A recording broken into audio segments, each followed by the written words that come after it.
Hey everyone, another question on the same video. This is again a video that I did a couple of months ago where we do a role play as a business analyst and a stakeholder, and I show you the end-to-end process of how to gather requirements. The question on the YouTube channel was, do you always need to do use case diagrams when you're gathering requirements? And the answer is no. Generally, we do use case diagrams for brainstorming purposes if we're not clear on what the requirements are or where to get started for the project, right? So use case diagrams is a great way to work with your stakeholders, have a brainstorming session to identify the high level requirements and also the different users that will be using the system. So if you have any experience with use case diagrams, again, I'll link the video so you have a point of reference.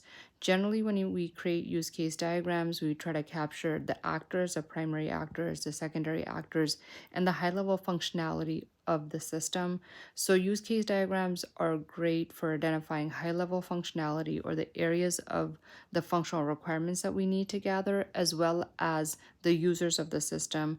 And that's critical because oftentimes we need to capture requirements from each of the different users' viewpoints. So for example, let's think about an ATM, right? A high level example. So if we are trying to gather requirements for an ATM, the users of the ATM are the consumers, but then there are also going to be the bank admins, right, that have access to the ATM machine, which is where they need to pull reports for how much money that they're adding in each day, how much money is being deposited, how much money is getting withdrawn, right?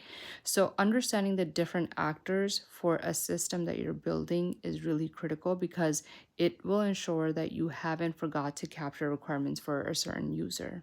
So again, it's not necessarily needed for all projects. You don't always have to do use case diagrams. I highly recommend it. But if your scope is clear and your functional areas that you need to capture requirements are super clear, then you can skip that step of creating a use case diagram and go straight into interviewing your stakeholders on the different functional areas that you need to capture requirements for. Okay. Again, if you have any more questions about this process, about gathering requirements, how to interact with stakeholders for a business analyst, Scrum Master, or project management, let me know. Put your comments in the videos, and I will definitely get back to you and provide a response. I hope you found this helpful.